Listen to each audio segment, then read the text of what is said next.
Tonight, presidential hopeful Jay Inslee is set to visit WSU. And a WSU swimmer climbs the ranks this season. Good evening, I'm Lindsay Jensen. And I'm Zach Andrews. Welcome to Murrow News 8. From the Northwest Public Broadcasting Studios on the campus of Washington State University, this is Murrow News 8. Washington State Governor Jay Inslee is coming to Pullman. The Foley Institute yesterday made the surprise announcement that Inslee is going to speak on green energy initiatives in Washington State. Inslee will pause his national campaign and return to his home state to visit WSU. He will give a Foley talk at 10:15 a.m. next Wednesday, April 3rd in Bryan Hall on campus. The Inslee campaign has not announced this as an official campaign stop. However, Inslee is in the midst of a national run for president, and a large crowd and media presence can be expected for the long-shot Democrat. The Murrow College of Communication is preparing for the 44th Annual Murrow Symposium next week. The two-day event will provide student network opportunities with professionals and highlight innovation and strategy development in the communication industry. Leaders and renowned experts in PR will be sharing their knowledge and expertise in the field. This year's Lifetime Achievement Award will be presented to NPR's Melissa Block. Our friends at the Daily Evergreen have released their annual Students' Choice Award picks. Among the winners, the Coug was voted the most dog-friendly business. The Murrow College's Tammy Vick was selected as the best academic advisor, and student regent Jordan Frost was selected as the best student leader.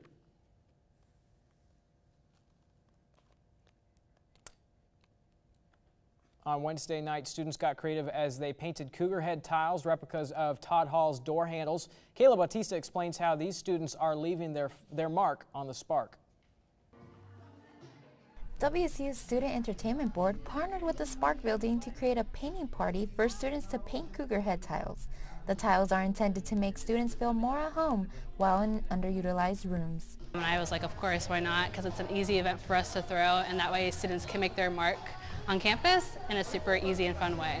Students had fun painting cougar heads, eating pizza, and leaving a piece of themselves at WSU. They're leaving their mark, their paw print, their coug prints on this building, so it's theirs, it's their home. Dianera says she likes that incoming students will see her artwork and that she'll see it in the future. Since I'm graduating next year, I get to come back and see my work up, and I'm a really artistic, creative person, so I'm excited for that. The cougar heads are said to be tiled up in room G2 of the Spark by the end of this semester. Kayla Bautista, Murrow News 8.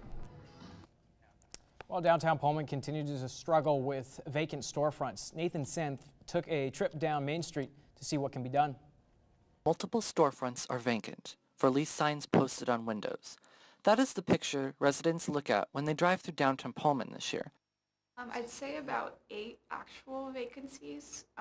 There are some buildings like the Held building that there is some pretty big maintenance costs that need to be accumulated before they can do the remodels they need to open to the public, just because it is a historic building. The Downtown Pullman Business Association started about 6 months ago as a branch off the Pullman Chamber of Commerce to help connect small business owners with vacant business spaces and build up the downtown. As of January, we are officially part of the Main Street Association, which is a national program. They have a multifaceted approach, which you have an organization, so we have that.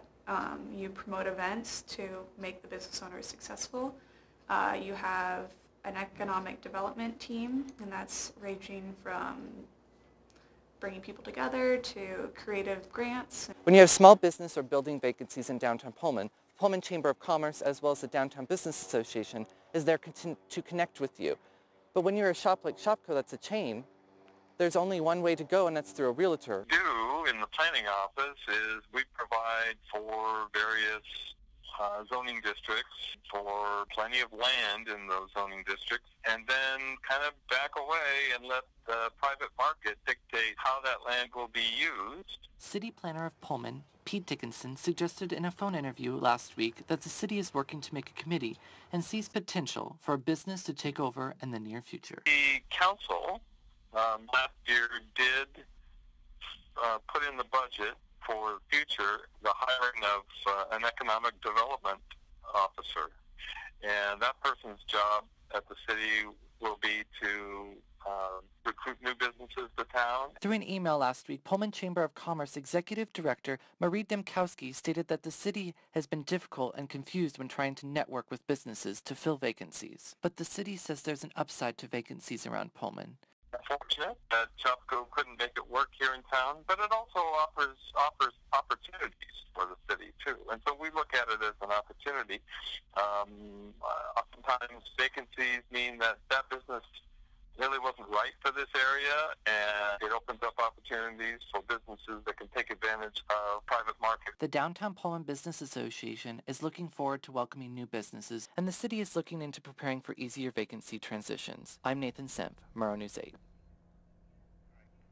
Chickens may be soon seen as household pets alongside dogs and cats with the new zoning change within city limits. The current city code requires chickens to be approved by the city and only kept on properties of at least 10,000 square feet. With the amount of community members' support, the Pullman Planning Commission felt this issue should be resolved as soon as possible. If approved, the amount of chickens on property and regulations for chicken coops will be finalized in the upcoming months. Collegiate student presidents have joined together to stand against possible changes being made to Title IX that were proposed last November.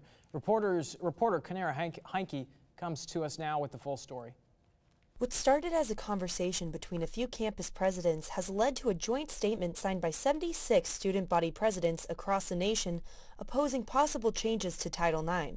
Former ASWSU President Savannah Rogers was one of the 76 to sign the document, believing the proposed changes would only make it harder for victims to report their experiences. Some of the changes that were being made to Title IX were upping the standard of evidence, and so making it, in my opinion, harder for victims of sexual harassment or sexual violence or sexual assault to receive the justice that they deserve. Rogers also visits different fraternities on the WSU campus in order to discuss sexual assault prevention. Rogers believes it's important to discuss the issue in order to bring about positive change. Everyone's got to get on board. Everyone's got to be talking about this, because when we change the conversation around this, we change the culture around this, and we change the actions around this. And that's how we make change. Kanera Heinke, Murrow News 8. And when we come back, how a community mourned and memorialized a local deputy. And why Idaho could see a spike in gas prices when Murrow News 8 returns. Last summer, my new dad took me on vacation. First, we went deep sea fishing. I'm so proud of you, son. Then, we went on Thunder Shark 3 times. You don't have to be perfect to be a perfect parent. Thousands of kids in foster care will take you just as you are. Places, everybody. Light check. 1, 2, 1, 2. Everything looks good on our end. And lights. Come alive with the forest. Visit discovertheforest.org to find a forest near you.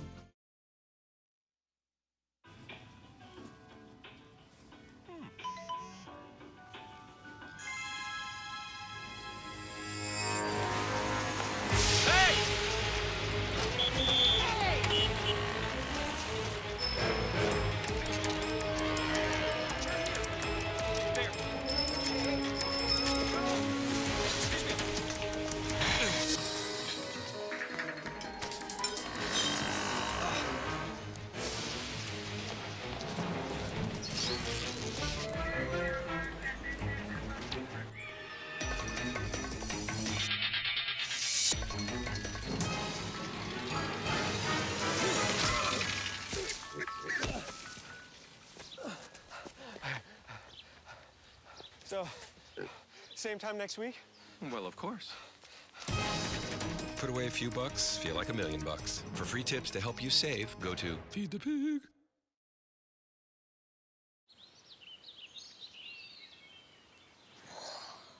Oh, look, a redhead. Staring contest.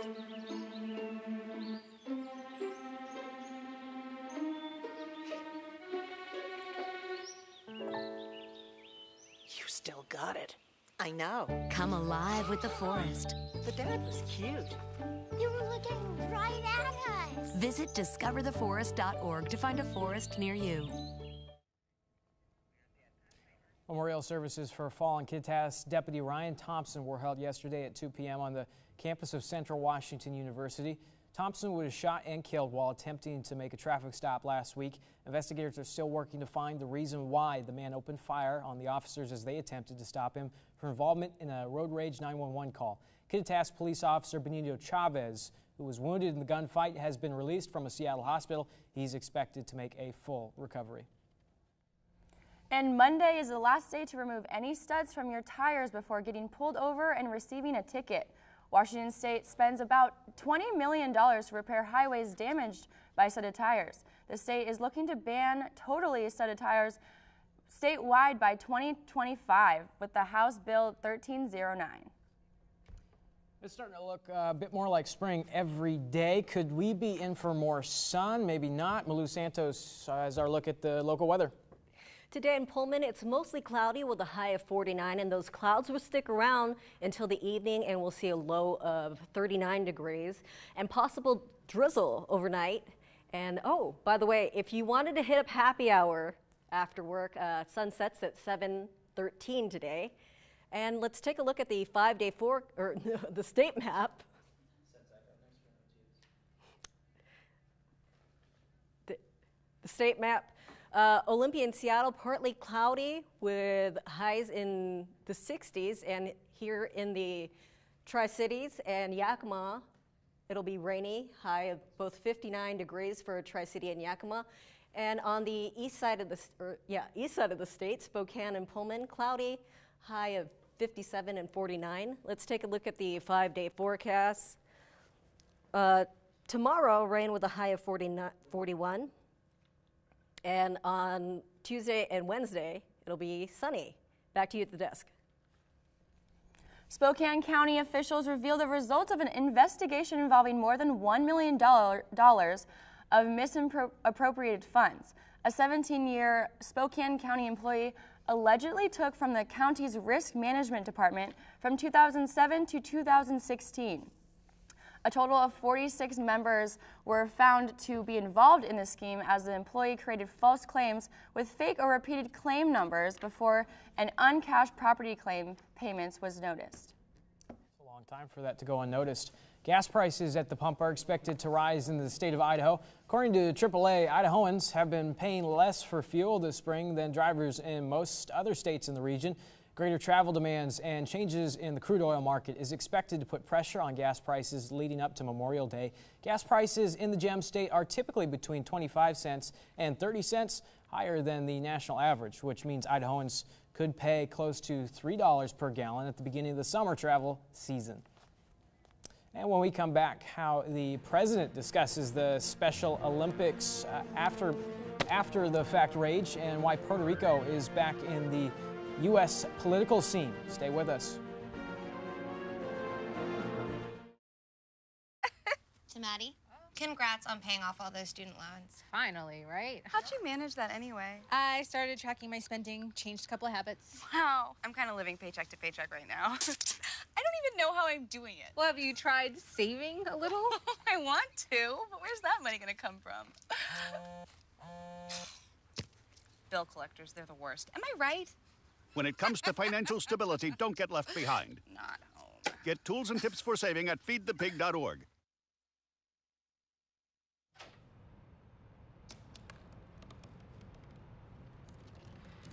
They said I couldn't dream. Called me a piece of trash and swore that's all I'd ever be.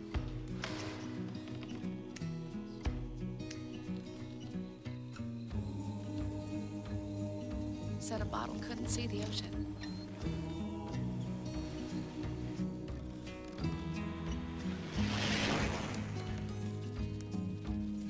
Give up. Go back to the dumpster.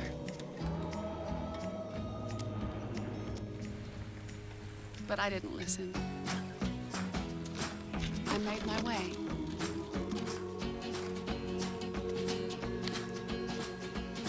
And now, I am what I've always wanted to be.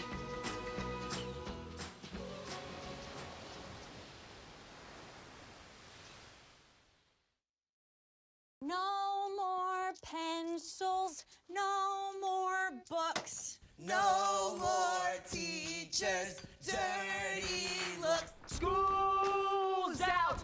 for summer. What this place needed was better graduation rates. So we worked with schools like Henry Ford High, and now they're up 18%.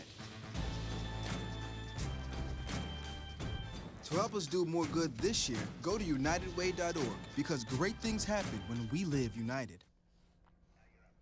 And welcome back to the show. President Trump announces that he will not cut funding to the Special Olympics despite signing a budget proposal presented by the Education Secretary Betsy DeVos. The proposal faced public backlash due to the proposed $17.6 million cut.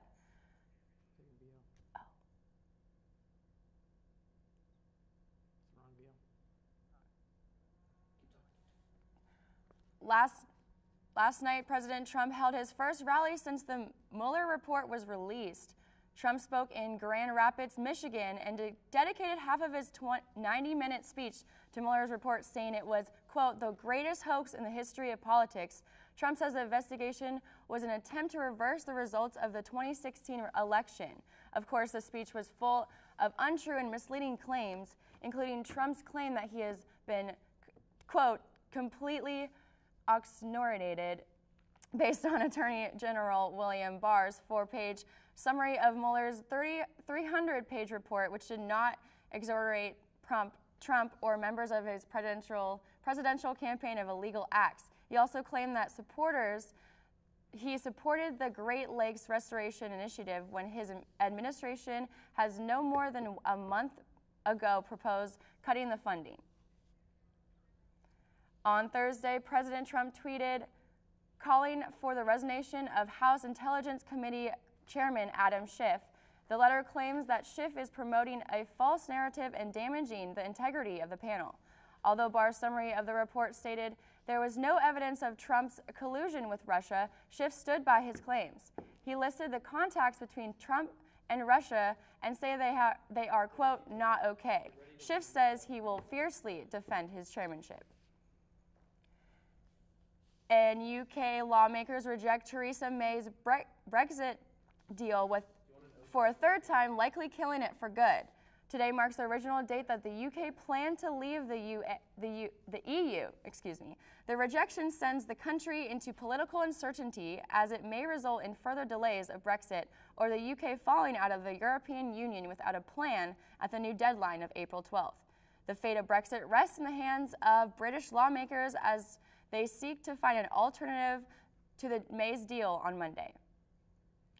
Protests filled the streets of Britain with the crowds full of Brexit supporters. Theresa May agreed to resign as Prime Minister if the deal was passed, but many are asking for her departure now. European Council President Donald Tusk confirmed an emergency summit of European leaders on April 8th, 2 days before the next deadline. Should we start making room on the American flag? That's the question slowly gaining steam in the nation's capital as support grows to make Puerto Rico the 51st state in the union. The effort was introduced to Congress yesterday. Proponents say with the U.S. government's responses to Hurricanes Irma and Maria, they have left the island unable to recover and crippled. If approved, Puerto Rico will gain representatives in the House and Senate and full statehood in 90 days. Bills introduced in the past have failed to gain traction, while President Trump has told Senate Republicans earlier this week that he questions the idea of sending more disaster relief to the U.S. territory. Puerto Rico was also a part of a WSU backpacking trip. Jasmine Darachi has more on how WSU students connected with the communities during spring break. Hurricane Maria took more than 3,000 lives and devastated the island. The power grid was restored a year later, but people here are also turning to new technology for recovery and rebuilding. Just 3 weeks after the hurricane, a local nonprofit organization, Resilient Power, was raising money and designing solar power systems. I don't want to see my community or my friends here go through the same thing again, and I don't want to see so many deaths again through another hurricane. A year and a half later, Resilient Power wants to build something more lasting. Through donations from sponsors and individuals on both local and national levels, Resilient Power is installing solar energy in community centers throughout the island. If a power shortage happens, the community centers no longer have to worry about waiting for electricity to turn back on. Resilient Power says they plan to install another 10 to 15 micropanels just like this one throughout the island by the end of the year. Each micropanel is powered by 2 Tesla batteries and costs roughly $25,000. After 5 years, they pay themselves off. For all 15 community centers, the total cost amounts to approximately $375,000. But when you compare that cost to the value communities hold for these centers, it's priceless. Placed in low-income neighborhoods, these are places where children go after school to get help with their homework and make new friends. Todo el mundo me trata bien, siempre me apoyan. Me gusta este lugar un montón. Resilient Power is now installing solar systems in homes and businesses as well, and believes energy self-sufficiency is a priority for Puerto Rico's recovery and future development. Reporting from San Juan, Puerto Rico, I'm Jasmine Durachi. And when we come back, how the Mariners got the win against the defending champion Boston Red Sox. And how your March Madness brackets have been shaping up when Murrow News 8 returns. Here's your check.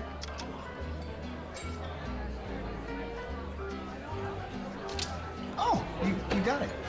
You know, since I got rid of my car, I really enjoy walking. Okay. God, no. Getting pulled over for buzz driving could cost you around $10,000 in fines, legal fees, and increased insurance rates. Oh, you're home early. You live with your mom? That'll set your game back a few years. Buzzed, busted, and broke. Because buzz driving is drunk driving. I'm one unlucky guy. The chance of being involved in a robbery is 1 in 757. The chances of being struck by lightning. 1 in 750,000. Please fasten your seatbelts for unexpected turbulence. The chances of being a victim in an airline crash, 1 in 29 million. Hey, could I get some peanuts? The chances of being involved in a car crash are far greater than lightning strikes and plane crashes. And if you are texting while driving, your risk of crash increases 23 times. Now, I may be an unlucky guy, but I don't have to be part of that statistic, and neither do you. Drive responsibly.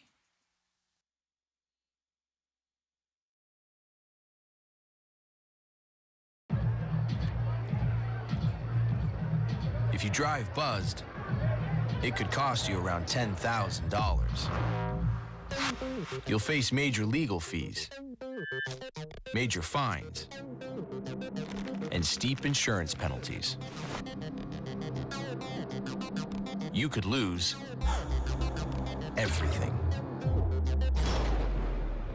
Buzzed, busted, and broke. Because buzz driving is drunk driving. Welcome back to the show. I'm Ryan Peerboom with your sports update. The Seattle Mariners put on a show in their home opener yesterday in front of a sold-out crowd at T-Mobile Park. The M's had the honor of hosting the defending champion Boston Red Sox, but they didn't let last year dictate anything this year. The Mariners won 12-4 thanks to dominating offensive performance. Domingo Santana led the way for the Mariners, going 2 for 5 with 4 RBIs. Tim Beckham also went 2 for 5 and added 3 RBIs while hitting his second home run of the season. Marco Gonzalez got the win on the mound, surrendering 9 hits and giving up 3 earned runs. Now the Mariners moved to 3-0 on the season. Perfect no more. The last bracket in the NCAA basketball tournament has been busted with Purdue's 99-94 upset of Tennessee in an overtime thriller last night. The bracket was created by Greg Nigel, a 40-year-old neuropsychologist from Columbus, Ohio. Nigel correctly picked the first 49 games of the tournament before the loss. It was the longest streak of correct picks ever, according to NCAA.com, breaking the previous record by a whopping 10 games. Speaking of the NCAA tournament, the Gonzaga Bulldogs got revenge from last year's tournament during their 72-58 win over Florida State yesterday in the Sweet 16. The Zags were eliminated by the Seminoles in the Sweet 16 last season. Rui Hachimura led the Gonzaga in scoring with 17 points, while Brandon Clark added 15 points and 12 rebounds. Trent Forrest scored 20 points for the Seminoles and was their only player to reach double-digit scoring. The Bulldogs will take on Texas Tech tomorrow at 6 p.m. for a chance to go to the Final Four. Kyle Smith has arrived in Pullman. WSU's new men's basketball coach landed in Pullman yesterday and was greeted by athletic director Pat Chun as he stepped off the plane. Smith won't be officially introduced until Monday, but he's using his time to get used to the campus and meet his players. He also met Coach Mike Leach and Gardner Minshew on his introductory tour. There's been some buzz about a WSU swimmer. Joining us live from the WSU pool is Kanara Heinke with more. Hey, Kanara. The swim team does practice, and although the season is officially over, it's time to take a look at a swimmer that truly took this season by storm. Sophomore Mackenzie Duarte not only broke several records this year, but also was able to compete in the 2019 NCAA Championships last week in Austin, Texas. Friend and teammate of Duarte, Maya Petrides, believes one of the highlights of the season was watching Duarte qualify for the championships. I was on the other side of her lane and literally started just like crying as soon as I knew she was going to make it. Duarte has since been able to reflect on her experience, remembering the emotions that she felt. It was a very intense environment. I was super nervous, like I was swimming with the best of the best. There was multiple Olympians there, and I was like, wow, like I made it. I was also able to speak with Duarte's parents, who feel so proud of her and privileged to tag along with her for the ride when they can. And I personally can't wait to see Mackenzie and the rest of the swim team kick butt next season as well. That's Kanara Heinke reporting live from Gibb Pool. Thanks, Kanara. That's all for your sports update. We will be right back on Murrow News 8.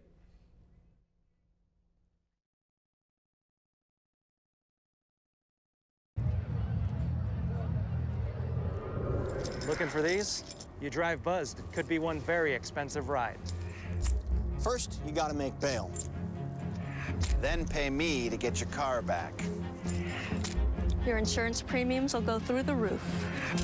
And my legal fees just keep adding up. All told, it could end up costing you $10,000. Buzzed, busted, and broke. Because buzz driving is drunk driving.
Get caught buzz driving, and you could do some hard time.